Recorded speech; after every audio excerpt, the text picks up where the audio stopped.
അങ്ങനെ അർത്തുങ്കപ്പള്ളി പെരുന്നാളൊക്കെ കഴിഞ്ഞിട്ട് പിറ്റേ ദിവസം കൊച്ചുവെളുപ്പം കാലത്ത് നമ്മൾ സ്ഥലം കാലിയൊക്കെ കേട്ടോ.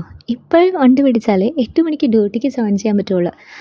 നമ്മുടെ നാട്ടിൽ നിന്ന് രാവിലെ ബസ്സൊന്നുമില്ല. അതുകൊണ്ട് തന്നെ ചേർത്തലയ്ക്ക് ഓട്ടോയ്ക്കാണ് വന്നത്. അവിടുന്ന് ഈ തവണക്കടവ് ബസ് കയറി ബോട്ട് ജെട്ടിയിലേക്ക് പോകണം കേട്ടോ. ബോട്ട് ജെട്ടിയിൽ ചെന്നിട്ട് ഫസ്റ്റ് ബോട്ടിന് തന്നെ പോകണം.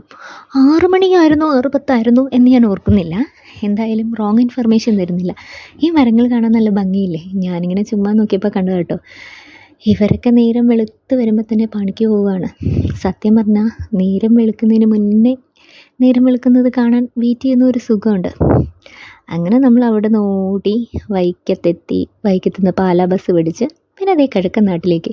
കിഴക്കുന്നിങ്ങനെ വെള്ള കീറി വരുന്ന സൂര്യഭഗവാൻ. അങ്ങനെ ആദിത്യനെയൊക്കെ നോക്കി. ബൈ ദ വേ പണ്ടപ്പോഴോ പഠിച്ച മലയാളം ക്ലാസ്സിലെ സൂര്യൻ്റെ പര്യായ പദമാണല്ലോ.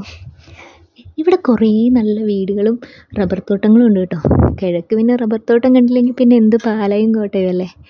അത് ഞാൻ മറന്നുപോയി. പണ്ടെപ്പോഴോ ആരോ പറഞ്ഞ് ഞാനൊരു ചൊല്ല് കേട്ടിട്ടുണ്ട്. കിഴക്കരെ കാണണമെങ്കിൽ വീട്ടിൽ ചെല്ലണം, തെക്കരെ കാണണമെങ്കിൽ റോട്ടിൽ ചെല്ലണമെന്ന്. അതായത് അവിടെ ഉള്ളവർ അത്രയ്ക്ക് അടിപൊളിയായിട്ടാണ് വീട്ടിൽ നിൽക്കുന്നത് എന്നാണ്. അവരെ കണ്ടു കഴിഞ്ഞാൽ വീട്ടിൽ ജോലിയൊക്കെ ചെയ്തിട്ട് നിൽക്കുന്നവരാണെന്ന് പറയത്തില്ല എന്നാണ് എൻ്റെ തോന്നി. എല്ലാ നാട്ടിലും കാണില്ലേ എല്ലാ തരത്തിലുള്ള ആൾക്കാരും. ചിലപ്പം ആ പഴഞ്ചൊല്ലുണ്ടാക്കിയ ആളുടെ അനുഭവത്തിൽ നിന്ന് പറയുന്നതായിരിക്കും. അതെന്തെങ്കിലും ആവട്ടെ, ഞാൻ കുറച്ച് സൺകിസ്സൊക്കെ കൊണ്ട് ഒരു കാര്യമില്ലാണ്ട് സൂര്യനെ നോക്കി കണ്ണിലേക്ക് സൂര്യപ്രകാശം അടിച്ച് സൺകിസ്സാണെന്നൊക്കെ പറഞ്ഞ് മൂട് പിടിച്ച് ആടിപ്പാടി ആസ്വദിച്ച് റബ്ബർ തോട്ടങ്ങളുടെ ഇടയിലുള്ള റോഡും നാടും വീടും ഈ സൂര്യകിരണങ്ങളൊക്കെ വരുന്നത് കണ്ടില്ലേ? അടിപൊളിയല്ലേ? ഏതോ സിനിമയിലെയൊക്കെ പാട്ടൊക്കെ വിചാരിച്ച് നമ്മളിങ്ങനെ ആലോചിക്കുക. പലപ്പോഴും എനിക്ക് തോന്നാറുണ്ട് ഈ ബസ് കേടാകുന്നു, ഞാൻ ഡ്രൈവിംഗ് സീറ്റിലെത്തി ആൾക്കാരെ രക്ഷിക്കുന്നു എന്നൊക്കെ ആലോചിച്ച് കൂട്ടാറുണ്ട് കേട്ടോ. അങ്ങനെ ഓഫീസെത്തി.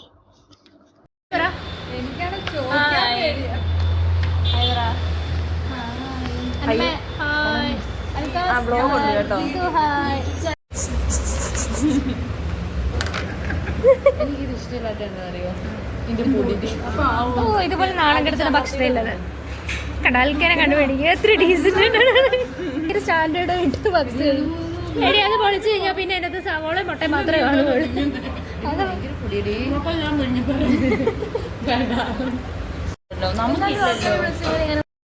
ഓഫീസ് കഴിഞ്ഞ് അന്നത്തെ ദിവസത്തെ കാര്യങ്ങളൊക്കെ പറയാനായിട്ട് പാലായിൽ തന്നെ ഒരു കോഫി ഷോപ്പുണ്ട്. അവിടെ പോയി ഞങ്ങൾ കുടിച്ചു കേട്ടോ. പിന്നെ അവിടെ നിന്ന് ടിക്കറ്റ് എടുത്ത് വീട്ടിലേക്ക്. ഇവിടെ വന്നു കഴിഞ്ഞാൽ പിന്നെ ഇന്ന് എന്ത് സ്നാക്ക് കഴിക്കണം എന്നുള്ള ചിന്തയാണ്. പെരുന്നാളിൻ്റെ പങ്കൊക്കെ ആയിട്ട്